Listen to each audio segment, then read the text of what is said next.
Everyone, कैसे हैं आप लोग। तो आज हम लोग एग्रीकल्चर चैप्टर की समरी देखेंगे। ये चैप्टर हमने पिछले 2-3 वीडियोस में पूरी तरीके से समझ लिया है, एक्सप्लेनेशन ख़त्म हो गई है और आज मैं इसकी समरी लूँगी और प्लस मैंने अपने हैंड रिटन नोट्स भी इसमें अटैच किए हैं और उम्मीद है आपके लिए नोट्स बहुत ज़्यादा बेनिफिशियल होंगे। Okay, so let is the start the chapter now. So here we are seeing the word agriculture. तो कृषि जब हम बात करते हैं तो कृषि बोलने से हमारे दिमाग में एक इमेज फॉर्म होती है जहाँ पे किसान जो है वो जो खेती कर रहा है, ठीक है, मतलब हरी भरी फसल देखते हैं, किसान देखते हैं खेत में, तो ये होता है कृषि। लेकिन एक्चुअली ऐसा नहीं है। एग्रीकल्चर एक बहुत ब्रॉड कॉन्सेप्ट है, ठीक है। तो कृषि का मतलब मात्र फसलें उगाना नहीं, इसमें फसल यानी जो खाद्यान्य फसलें हैं, प्लस आप जो फल उगाते हैं, सब्जियां उगाते हैं, फूल उगाते हैं, ठीक, फिर आप जो पशुपालन करते हैं, ये सब मिल के फिर आपका बनता है agriculture. Okay, so it is a process of growing crops, fruits, vegetables, flowers and rearing livestock. Okay, तब ये बनता है आपका एग्रीकल्चर। अभी एग्रीकल्चर जो है, कृषि में आपकी 3 तरह की इकोनॉमिक एक्टिविटीज़ लगती हैं, ठीक है। अब ये 3 तरह की इकोनॉमिक एक्टिविटीज़ क्या होती हैं? तो पहली है आपकी primary activity, next is your secondary activity and the last one is your tertiary activity. अब ये जो प्राइमरी एक्टिविटी होती है, it is connected with the extraction and production of natural resources, यानी जो भी प्राकृतिक चीज़ें हैं जो कि हमने खनन करके भूगर्भ से प्राप्त किया, ज़मीन के अंदर से प्राप्त किया, जो भी खनिज आपने निकाला, प्लस आपने ज़मीन में जो बीज डाला, उससे जो प्लांट उगा, जो क्रॉप मिली, ठीक है, वो आपने जो प्राप्त किया, वो आपकी कहलाती है प्राइमरी एक्टिविटी। ओके, और सेकेंडरी एक्टिविटी का मतलब it is concern with the processing of these resources, यानी ये जो नेचुरल रिसोर्सेज था, यानी आपने जो भी उगाया, गेहूँ या फिर आपने चावल या मक्का या कोई फूल उगाया, ठीक है, या आपने जो भी खेत से लिया, वो कहलाता है नेचुरल रिसोर्स। अब आपने उसी रिसोर्स का कुछ बना दिया, ओके, आपने प्रोसेस किया उसको। जैसे एग्जांपल लेते हैं वीट, आपने खेती में गेहूँ उगाया, ठीक है, अब गेहूँ का आटा बना के आपने उसको क्या बना दिया? ब्रेड। तो ब्रेड जब आपने ये ऑपरेशन किया तो वो कहलाएगा आपका सेकेंडरी एक्टिविटी, राइट। अब आता है थर्ड वन आपका टेरिशरी एक्टिविटी।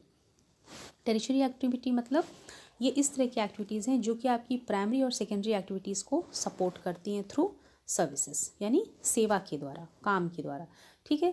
अब देखिए, जो आपका गेहूँ आपने उगाया खेत में, ठीक, आप उसको अपने घर तक ला रहे हैं या घर से आप उसको फैक्ट्री ले जा रहे हैं, फैक्ट्री में जो भी आपका फिनिश प्रोडक्ट हुआ आप उसको मार्केट ले गए, तो ये सब चीज़ें कहाँ से हो रही हैं? ट्रांसपोर्ट से। प्लस अब ये आपने जो भी उगाया खेतों में, जब आपने उसका प्रोडक्ट बना के मार्केट में बेचा, तो आपने क्या किया? व्यवसाय, यानी आपने ट्रेड किया।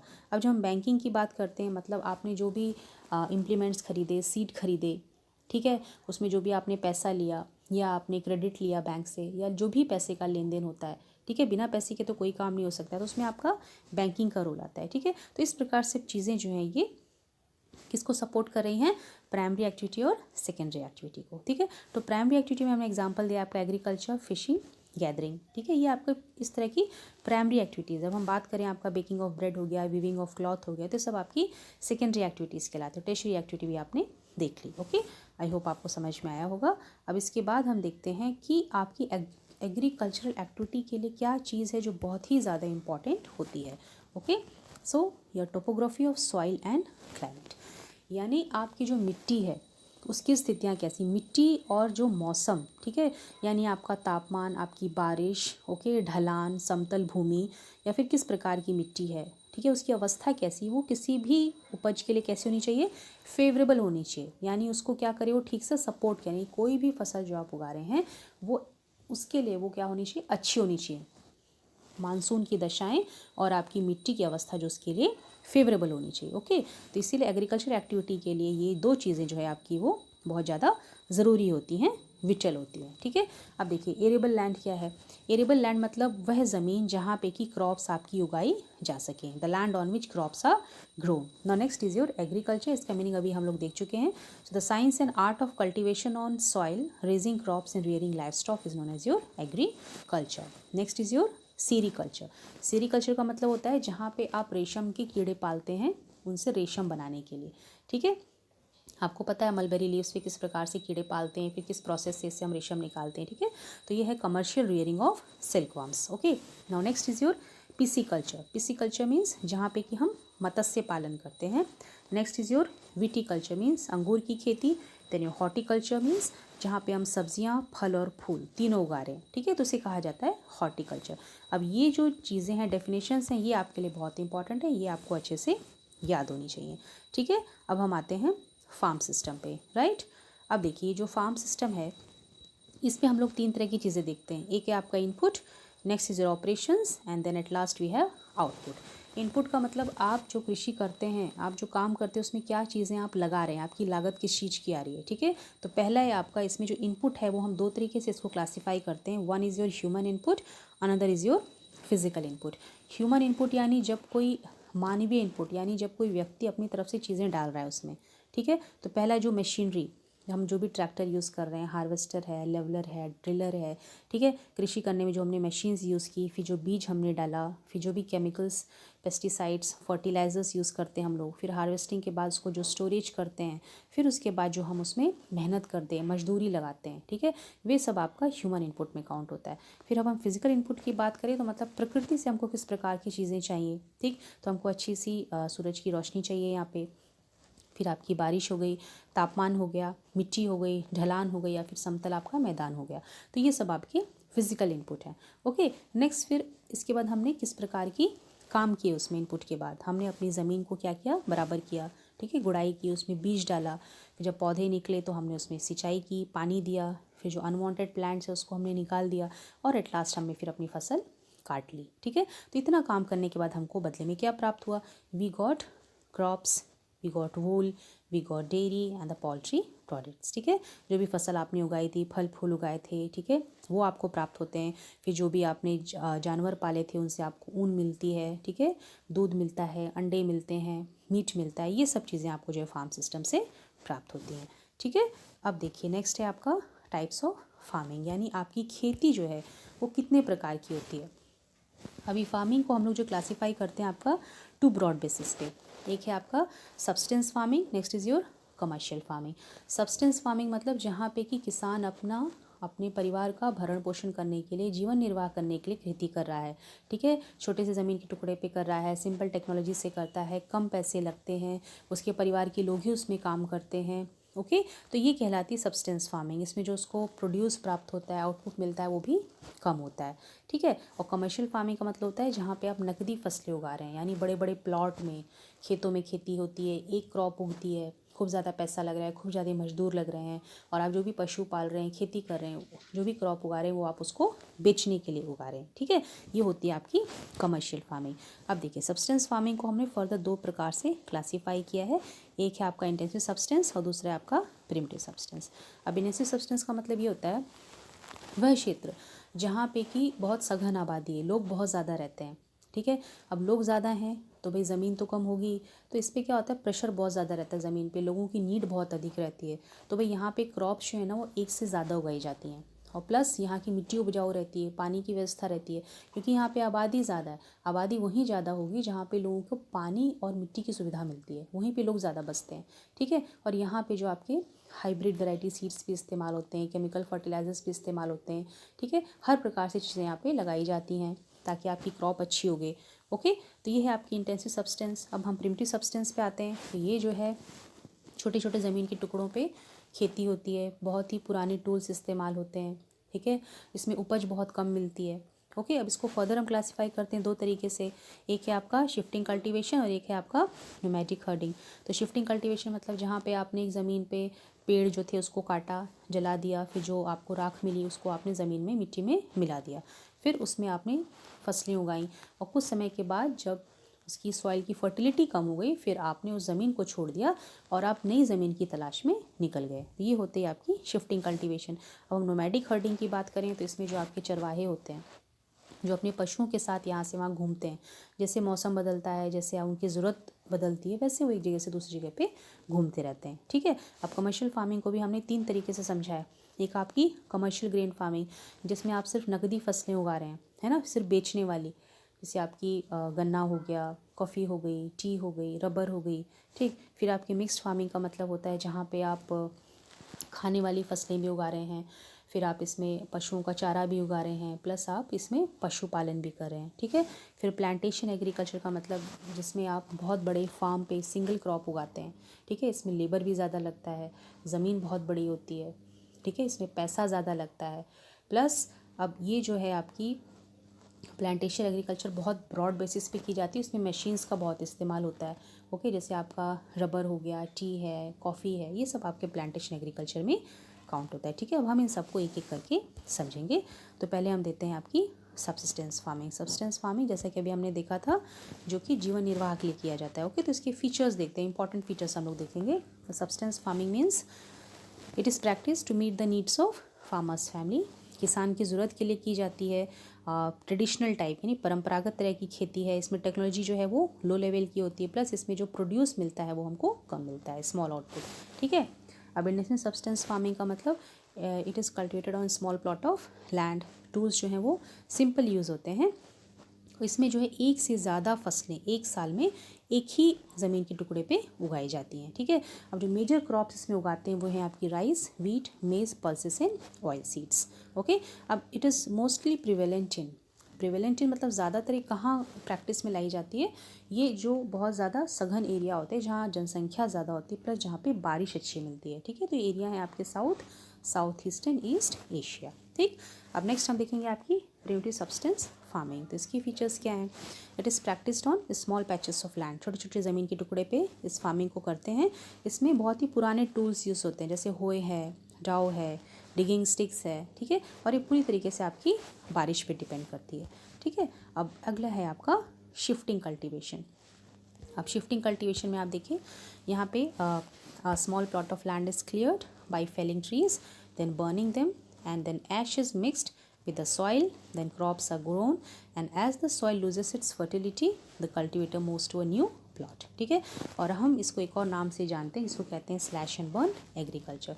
अब ये जिसको स्लैश एंड बर्न एग्रीकल्चर के अलावा और भी बहुत से नामों से जाना जाता है, okay. So there are other names of the shifting cultivation. जैसे आपकी अभी 8th क्लास में आपको सिर्फ 4 और अदर नाम दिए हुए हैं, बाकी बड़ी क्लासेस में जाके आपको और भी बहुत से नाम देखने में आएंगे, ठीक है। जैसे हम नॉर्थ ईस्ट इंडिया की बात करते हैं, यहाँ इसको कहते हैं झूमिंग, मैक्सिको में मिल्पा, ब्राज़ील में रोका, मलेशिया में लदांग, ठीक है। अब ये मोस्टली कहाँ पे प्रैक्टिस की जाती है? It is practised in thickly forested areas of Amazon basin, tropical Africa and other areas, ठीक है। अब देखिए नोमैडिक हर्डिंग है।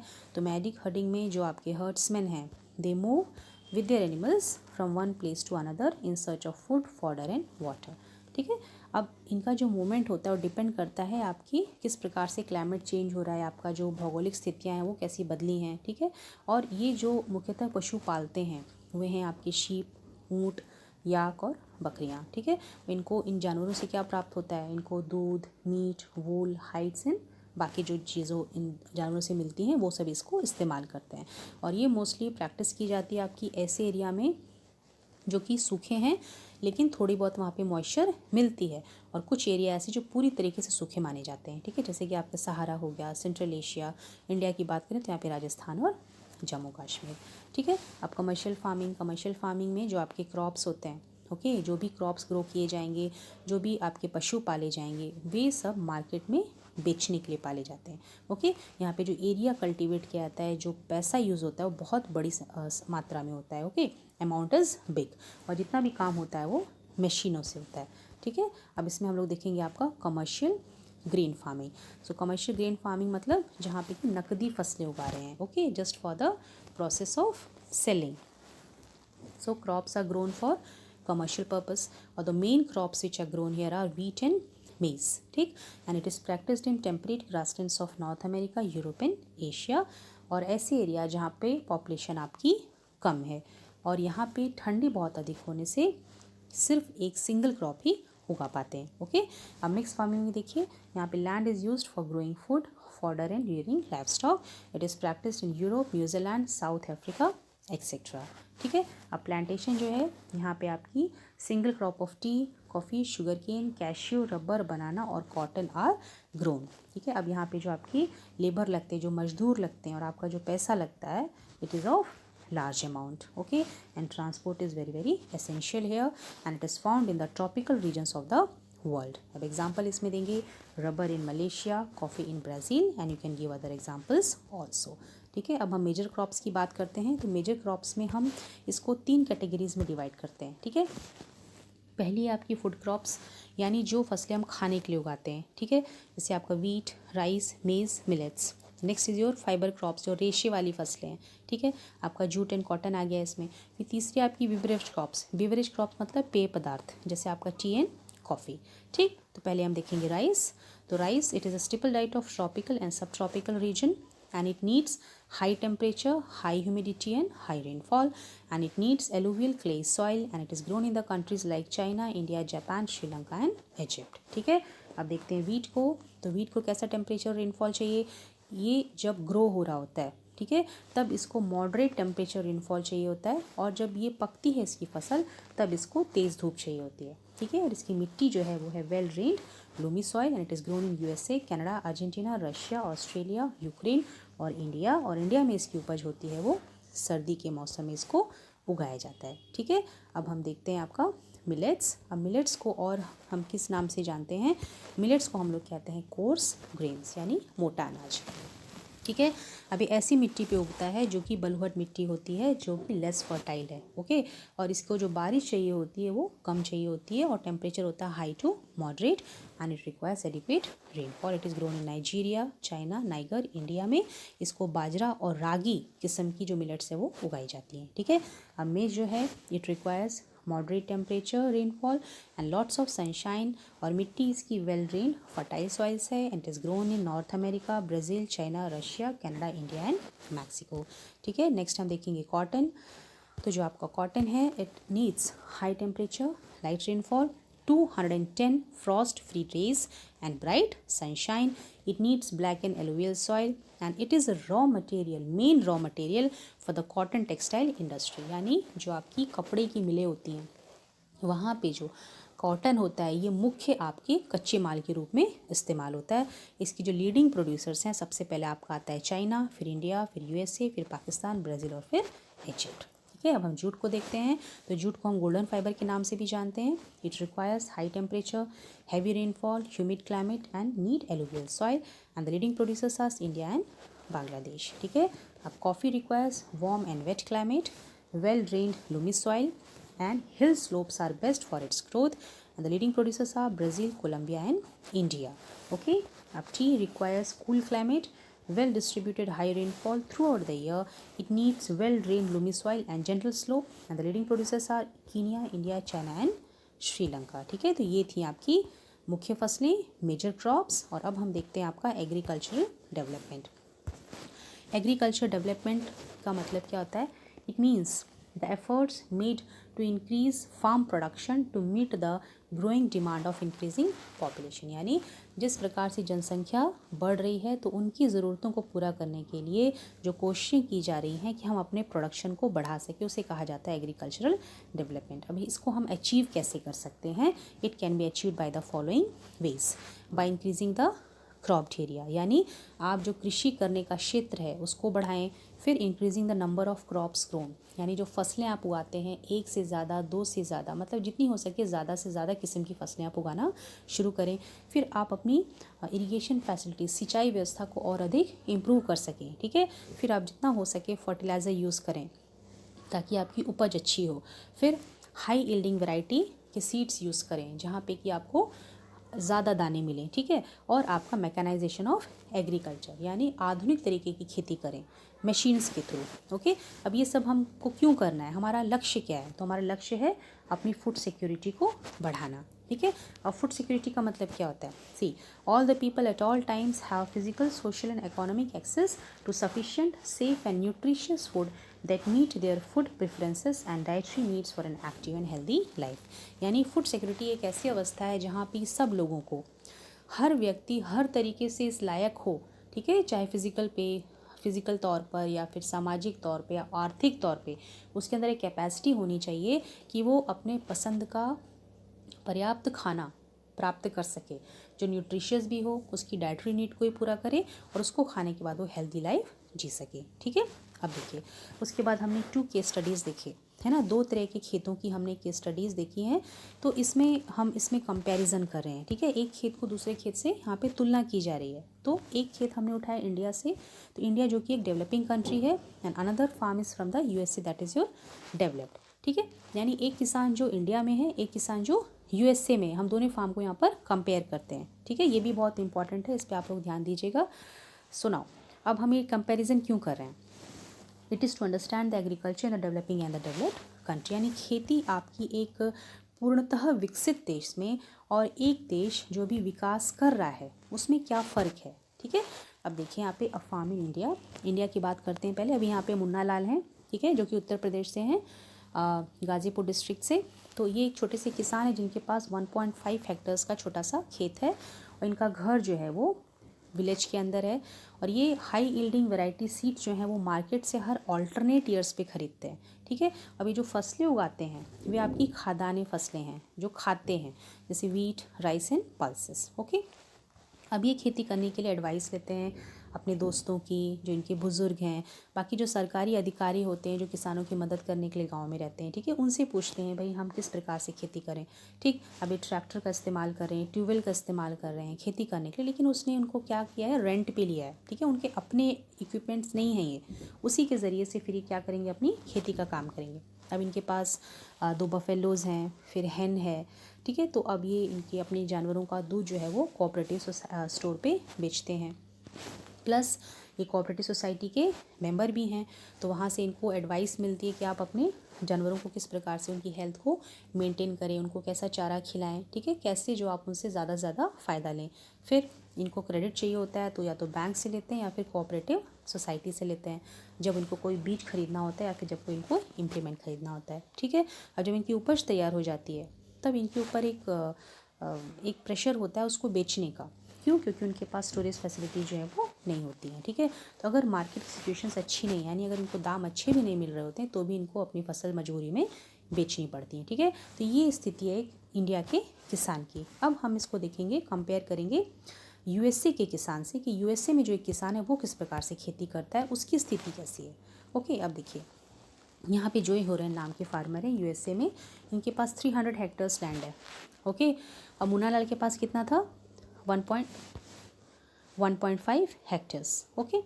अब देखिए ये अपने खेत में ही रहते हैं, इनका खेत इतना बड़ा है, 300 एकर्स की ज़मीन है, तो उसमें इनका खेत और घर एक ही जगह है। लेकिन मुन्ना लाल का खेत कहाँ था और उनका घर कहाँ था, वो दूरी पे था, ठीक है।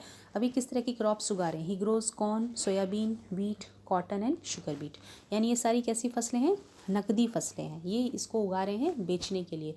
और मुन्ना लाल कैसी फसलें उगा रहे थे, खाने वाली फसलें, जो सिर्फ खा के वो अपना पेट भर सकें, ठीक है।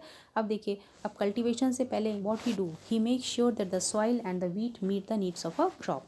कल्टीवेशन से पहले ये अपनी सॉइल की उर्वरता और पानी की उपलब्धता दोनों को लेकर श्योर हो जाना चाहते हैं कि कल्टीवेशन के बाद मेरी फसल को किसी प्रकार का नुकसान ना हो या फिर उसकी कल्टीवेशन बहुत अच्छी हो, ठीक है। तो इसके लिए वो क्या करते हैं, देखिए यहाँ पे, so before doing the cultivation what he do, he is taking a adequate measure to control the pest, यानी पहले ही ये क्या करते हैं कि पहले ही प्रिकॉशंस बेसिस पे, ये उनको ज़रा भी लगता है कि अगर कुछ फसलों को नुकसान होगा तो पहले ही वो इस तरह के स्टेप्स उठा लेते ताकि कीड़ों को रोक सकें जो कि फसलों को नुकसान ना पहुंचाएं। फिर अपनी मिट्टी को जो है वो सॉइल टेस्टिंग लेबोरेटरी में भेजते हैं ताकि वो देख सके कि उनकी मिट्टी की फर्टिलिटी कैसी है, ओके। फिर वो उसी के अकॉर्डिंगली जैसा भी रिज़ल्ट उनको मिलता है उसी के अकॉर्डिंगली फिर वो साइंटिफिक फर्टिलाइज़र प्रोग्राम प्लान करते हैं कि भाई हमको कहाँ पे कितनी मात्रा में फर्टिलाइज़र इस्तेमाल करना है ताकि हमारी फसल जो है वो अच्छी हो, ओके। अब हर एक किसान के पास यूएसए में जो है ना एक कंप्यूटर रहता है, ठीक है, और उनका कंप्यूटर जो है वो लिंक होता है सैटेलाइट से। तो सैटेलाइट उनको उनके खेत की एक्यूरेट पिक्चर भेजता है, यानी हमारे देश में जो किसान है वो अपने खेत का पूरा एक चक्कर जब काटेगा तब उसको पता लगेगा कहाँ पे पानी चाहिए, कहाँ पे हमको कीटनाशक दवाई चाहिए, कहाँ पे हमको फर्टिलाइज़र मैन्योर डालना है, कहाँ फसल सूख रही है, कहाँ अच्छी हो रही है, ठीक है। लेकिन यहाँ पे क्या है, यहाँ पे इनका कंप्यूटर लगा है, कंप्यूटर पे बाकायदा इनके खेत के हर कोने की फ़ोटो आ रही है। इनको पता लग जाता है बैठे बैठे ही कि हमको अपने खेत में कहाँ किस कोने में क्या करना है, ठीक है। He gets all the information at right time to use the chemical fertilisers and pesticides when required, ठीक है। इनको बहुत सही समय पे जानकारी मिल जाती कि कब उनको फर्टिलाइज़र इस्तेमाल करना है, कब उनको पेस्टिसाइड यूज़ करना है, ओके। अब इनके पास अपना ट्रैक्टर है, सीड ड्रिल है, लेवलर है, कंबाइंड हार्वेस्टर, थ्रेशर है। अपनी सारी कृषि के काम करने के लिए इनको रेंट पे लेने की ज़रूरत यहाँ पे नहीं होती है, ठीक है। अब उपज जब प्राप्त होती है उसके बाद ये अपनी ग्रेन को ऑटोमेटेड स्टोरेज ऑफ ग्रेन्स में स्टोर कर लेते हैं, ओके। इनके पास स्टोरेज की कोई प्रॉब्लम नहीं है। अगर इनको बेचना है तो ये बेच सकते हैं, स्टोर करना चाहते तो स्टोर कर सकते हैं, ओके। इनके ऊपर किसी प्रकार का यहाँ पे दबाव नहीं होता है। Plus if he wants to sell or if he wants to dispatch, he can dispatch to the market agencies as when required, ठीक है। तो ये स्थितियाँ हैं आपके यूएसए की किसान की, ठीक है। अब ये कंपैरिजन से आपको क्या पता लगता है कि जो आपका फार्मर जो कि यूएसए में है, okay, he is working like a businessman and not like a pheasant farmer, okay. तो आई होप आपको समरी अच्छे से क्लियर हो गई होगी, ये चैप्टर आपको पूरी तरीके से समझ में आ गया होगा, ओके। तो आज हमने आपका चैप्टर 4 एग्रीकल्चर कंप्लीट कर लिया है और अगली क्लास में हम आपका चैप्टर 5 स्टार्ट करेंगे। So till that time you revise, study, if you any doubts you can put in the comment box and till the next class, see you, bye bye.